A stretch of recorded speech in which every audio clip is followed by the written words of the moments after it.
Yan nakikita ko mga ka-idol. Nakakatuwa dahil ang dami-dami nila, talaga sama-sama talaga sila sa kanilang amo. Yan. Dahil nakakatuwa yung nasa sasakyan dahil maliliit pa mga ito. Yan. Diba? Kaya minsan yung mga alaga natin pasyal din natin para hindi sila ma-stress.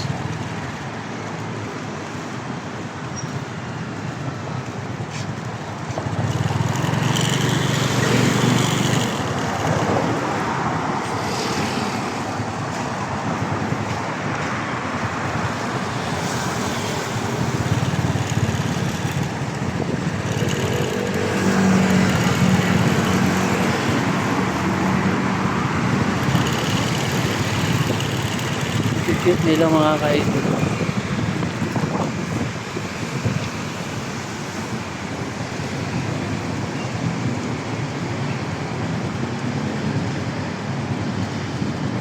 Diba? Nakakamangha.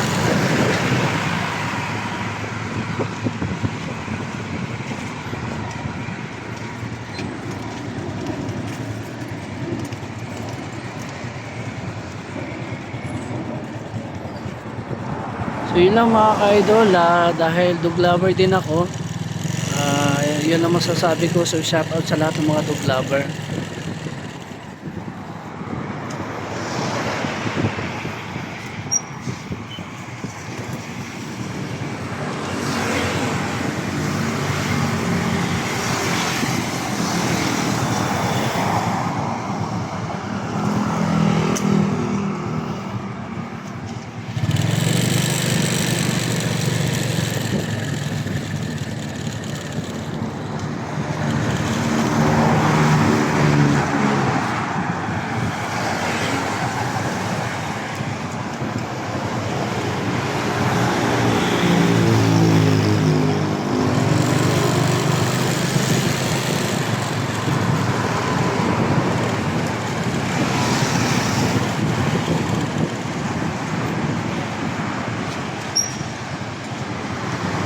So yun lang po mga ka-idol, hanggang sa muli. Magandang hapon. Thanks for watching. Bye. Happy Dog Lover Day. Okay?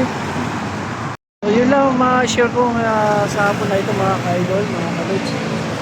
Dahil marunong tayo mag-alaga at mapagmahal sa aso. Minsan maiwasan natin ang stress, kailangan din natin sila ipasyal. Okay? Yun lang ang sabi ko at isang mapagkalang. Thank you and God bless. Bye.